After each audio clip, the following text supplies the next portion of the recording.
एक बार ये सारा ऊपर से गया होगा ना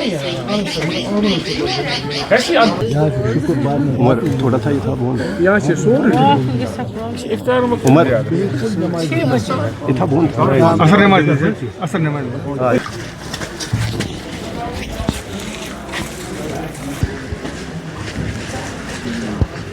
देखिए, सबसे पहले हम यहाँ पर आए इनके साथ हमदर्दी का इजहार करने के लिए आए यहाँ पर। ऑनरेबल एमएलए साहब हैं, डीसी साहब हैं और जो हमारी पार्टी की सीनियर हमारे साथी हैं वो सब यहाँ पर आए हैं। सिविल सोसाइटी यहाँ पर है। इस बात को यकीनी बताने में कि हम लोग आपके इस मुश्किल वक्त में आपके साथ।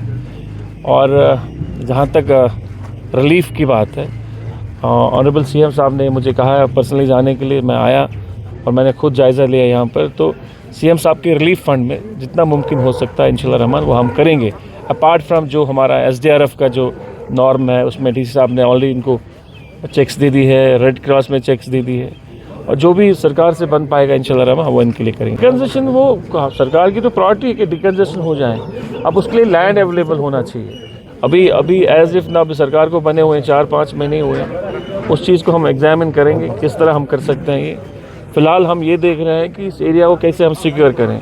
उसके लिए जो है डीसी साहब के पास आइडिया है, जो ऑनरेबल एमएलए साहब है वो इस बारे में सोच रहे हैं और एक प्रपोज़ल है इनकी नज़र में। वो कोशिश उस प्रपोज़ल को उसके जितने भी एस्पेक्ट्स हैं उसको पहले स्टडी करके उसके बाद वो गवर्नमेंट के पास रहेंगे।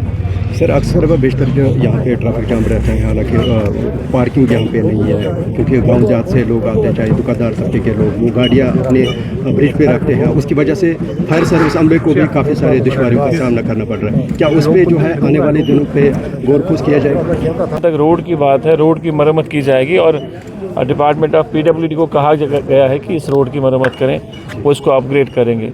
साथ साथ यहाँ पर जो यहाँ के जो पॉपुलेशन थी, यहाँ की जो आवाम ने, उनका ये कहना है कि इस रोड में किसी एक जगह पे 1-2 घर ऐसे हैं जो सेंटर के बीच में है, उनकी एक्यूशन लाजमी है। अगर वो एक्यूशन उनकी हो जाती है लैंड की या स्ट्रक्चर की, ताकि ये रास्ता खुल जाएगा।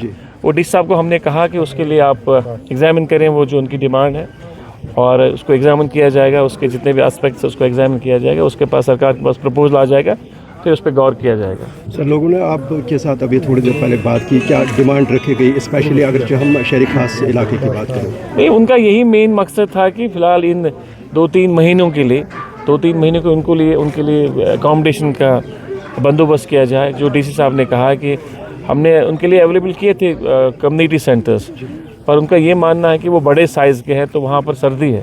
तो अब डीसी साहब ने कहा कि हम कुछ कॉम्पैक्ट्स जो हमारे सेंटर्स होंगे आसपास लोकेलिटी में उनके लिए मुहैया रखेंगे, उस पर हम कार्रवाई करेंगे। साथ साथ उनका ये भी था कि जितने भी बच्चे स्कूल में जाते हैं उनकी स्कूल फ़ीस माफ़ होनी चाहिए। इसी तरह जो भी इलेक्ट्रिक डिपार्टमेंट है, जो बिलें हैं, वो सारी चीज़ें जो है वो उनको 1 साल के लिए उनको रियायत दी जाएगी। वो डी साहब से कहा गया है कि डी साहब उनको एग्जामिन करेंगे, उन डिमांड्स को एग्जामिन करेंगे और जो बेहतर होगा वही हो जाएगा। बारामूला के मुख्तलिफ इलाकों की बात करें जहाँ पे फायर सर्विस की अशद किल्लत है, क्योंकि वहाँ पे फायर सर्विस स्टेशन नहीं है ना। अगर हम शीरी इलाके की बात करें या गांठमोला या इसके साथ साथ भूनियार इलाके की बात करें, वहाँ पे काफ़ी किल्लत पाई जा रही है।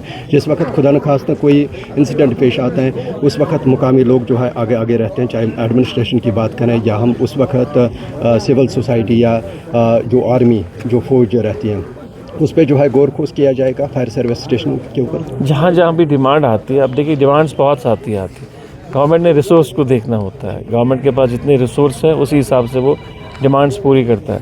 मगर जहाँ पर जेन्युइन है, जहाँ पर इस एरिया में जेन्युइनिटी है और चाहिए, बड़ा सा इलाका है, कंजस्टेड है, यहाँ पर होनी चाहिए फायर सर्विसेज, उस डिमांड को एग्जामिन किया जाएगा और फिल फोर पूरा भी किया जाएगा।